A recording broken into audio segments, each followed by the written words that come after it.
Welcome back to Bills Nation Daily, where we break things down honestly and without sugarcoating, especially after a game like that. Everyone's got someone to blame right now. Joe Brady, Brandon Beane, maybe even Josh Allen. But here's the truth. It's never just one thing in football. When an offense sputters the way Buffalo's did, it's the result of a dozen small issues all colliding at once. So let's unpack exactly what went wrong with those 15 failed pass plays and what that tells us about where the Bills' offense is right now. When you really dig into the tape, you can see 4 of those plays came down to one simple problem. Nobody was open. The routes just didn't separate, the coverage was sticky, and Allen didn't have anywhere to go with the ball. On 3 other plays, Josh actually had an open man, but turned it down, working deeper into his reads until the window was gone. That's part of the bigger issue right now. He's not playing with rhythm or trust. There was one play where he and Khalil Shakir clearly weren't on the same page. It was a quick screen to the right. Josh tried to lead Shakir into open space, but Shakir stayed still, expecting to catch it flat-footed. You could tell it was a communication breakdown, and it killed what should have been an easy gain. Then you've got 2 drop passes, 2 flat-out inaccurate throws from Josh, and 3 plays where the protection simply broke down before anything could develop. What's frustrating is that both of those inaccurate passes were aimed at Keon Coleman, and they came on plays where Keon actually got open. The first one, he beat his man down the field, held the red line beautifully, had inside leverage, and the ball sailed out of bounds. No chance. The second one, Josh underthrew it. Keon had vertical separation again, got his hands on the tip, but couldn't bring it in. You can live with a quarterback missing a throw or 2, but when it's your deep shots to a guy fighting to prove himself, that stings. Now, here's what stands out even more. Josh's average time to throw in that game was an insane 3.31 seconds, the longest of any quarterback in the league that week. That's not rhythm football. That's hesitation. That's uncertainty. That's a quarterback trying to process too much on the fly. And yeah, there are reasons. It's not all on him. He's not fully trusting the protection, not fully trusting his receivers, maybe not even fully trusting the reads coming from the sideline. After that game against Kansas City, when everything clicked, it felt like the passing offense was back on track. But now, 3 of the last 4 games, it's been back to the same old issues: inconsistency, hesitation, and a lack of flow. You also can't ignore the injuries. Dalton Kincaid went down in this game, and that matters a lot. He's one of the best separation guys on the roster. You're already without Josh Palmer, another reliable route runner, and suddenly Allen's throwing to receivers who aren't getting open. Still, this offense is built to be efficient through the air, not to rely on grinding out yards. And lately, it hasn't looked efficient at all. About that interception, when you go back and watch the tape, it wasn't as simple as it looked live. The Bills were trying to hit Tyrell Shavers on an in-cut behind a pair of shallow routes. Everything worked in theory, except Shavers got rerouted hard at the line by Jack Jones. That threw off the timing completely. Josh didn't have time to wait it out because Miami brought 7 rushers on a 6-man protection. By the time Shavers finally broke open, Josh was already under duress and couldn't get enough on the throw. It wasn't intended for Dawson Knox, even though it ended up near him. It was just one of those plays where protection, timing, and spacing all failed at once. And speaking of protection, Miami's defense deserves a ton of credit. Their simulated pressures were a nightmare. If you're not familiar with that concept, it's when the defense shows an all-out blitz look with multiple guys crowding the line, but only 4 actually rush. The twist is it's not the 4 you expect.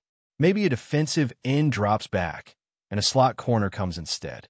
The idea is to confuse the protection scheme and mess with the quarterback's reads, and it worked. Josh and the offensive line never looked comfortable identifying who was coming and who was dropping. Miami executed that plan perfectly, creating hesitation and forcing Allen into late progressions. The architect behind it was Anthony Weaver, Miami's defensive coordinator, who comes from the Mike McDonald coaching tree, the same system that's made Seattle's defense so tricky this year.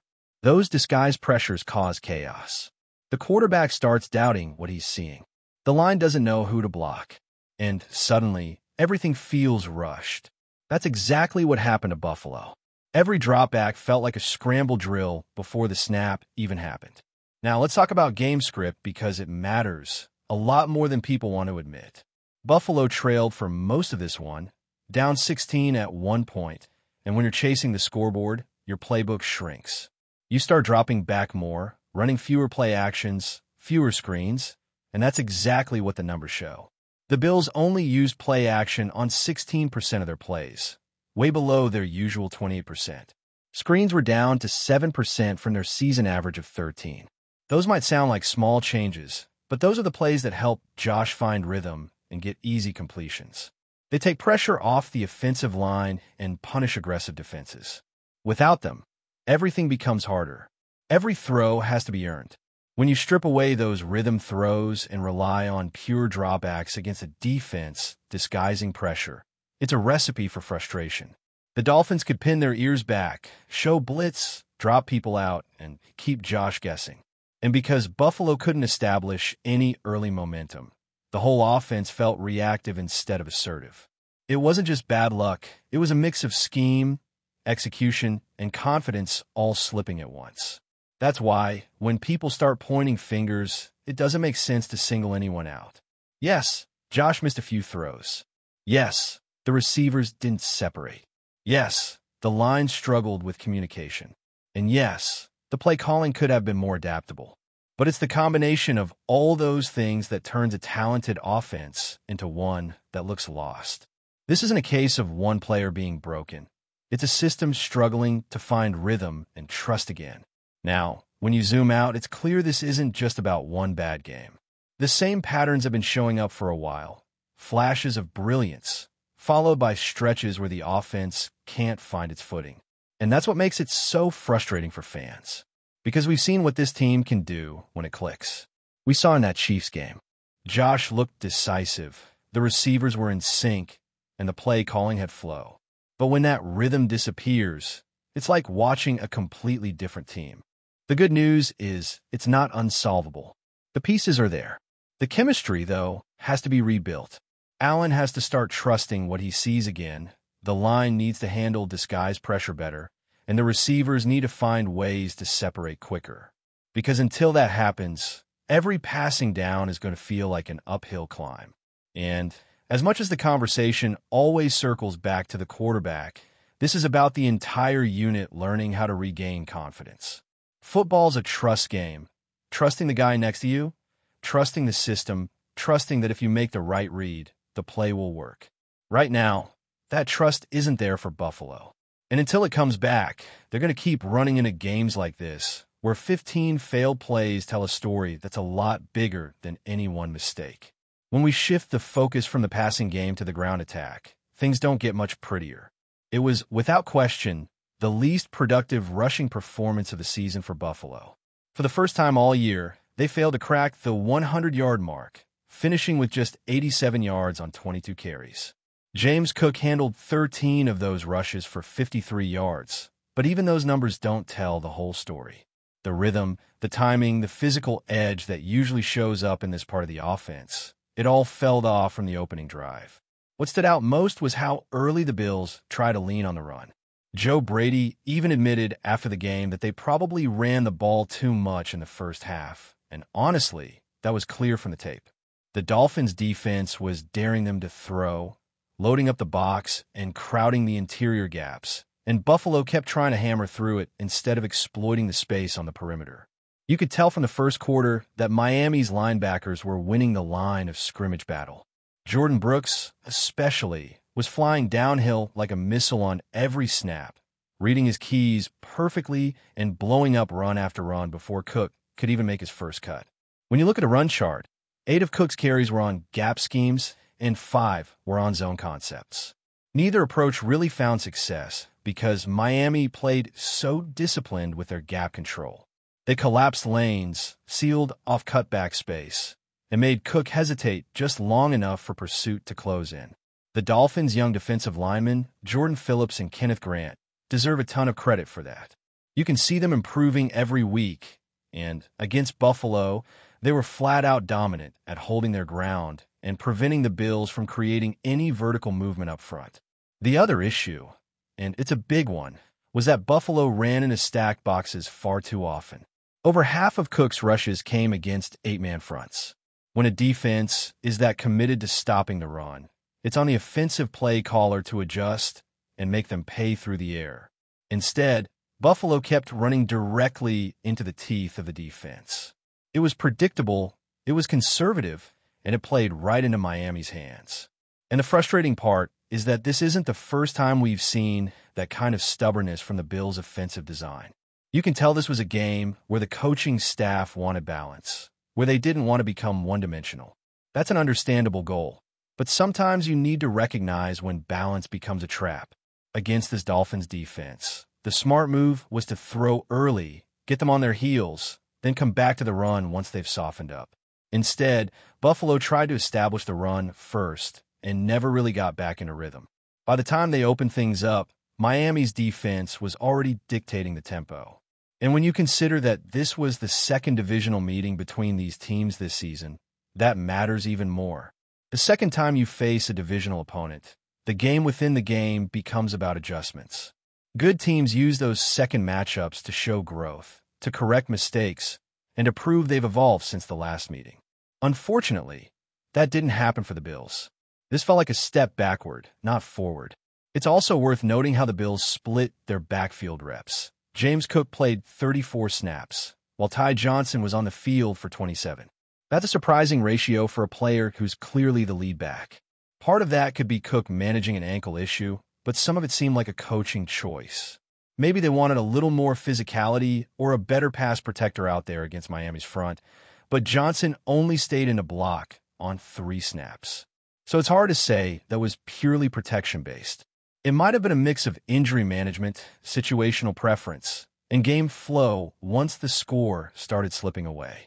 The rotation didn't do much to help the offense find continuity, though.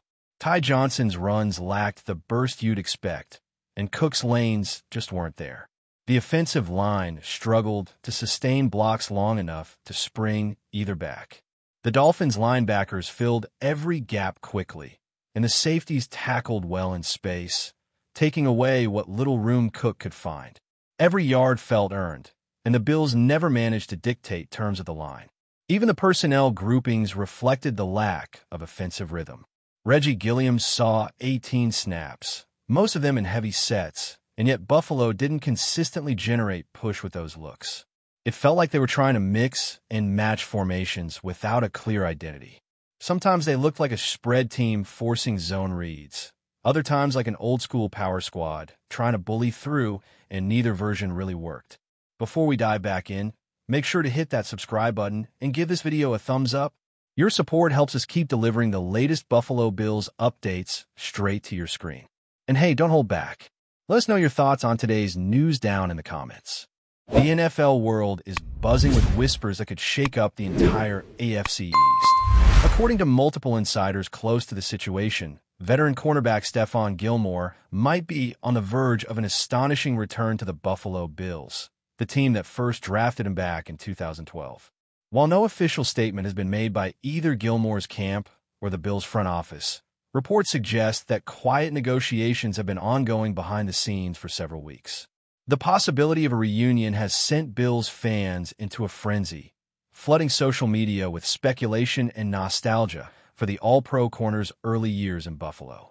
Gilmore, now a seasoned and highly respected defender, left the Bills in 2017 under somewhat tense circumstances, later finding success with the New England Patriots, including a Super Bowl ring and a Defensive Player of the Year award. A return to Buffalo would be nothing short of poetic, a full-circle moment that no one quite saw coming. Sources close to the organization hint that Buffalo's coaching staff has been discussing the need for a veteran presence in the secondary, especially as the team eyes another deep playoff run. Gilmore's experience, leadership, and familiarity with the AFC East could make him a perfect fit. Insiders also claim that the Bills' locker room would welcome him with open arms, despite the history. Several current players reportedly reached out to Gilmore privately, expressing their support and excitement about the potential move. Of course, until ink meets paper, it all remains in the realm of rumor and anticipation. But one thing is certain, The idea of STEPHON Gilmore donning the blue and red once again has reignited the fan base. Whether it's a reunion rooted in nostalgia or a strategic masterstroke by the front office, the buzz around one Bills drive hasn't been this electric in years. If this move actually happens, it won't just be a signing. It'll be a story of redemption, legacy, and unfinished business. For now, all eyes are on Buffalo. The rumor mill is spinning fast, and the football world is holding its breath. That's a wrap for now. If you enjoyed the video and want to stay on top of all things Buffalo Bills, make sure to subscribe and hit that like button. We'd love to hear what you think in the comments. See you in the next update.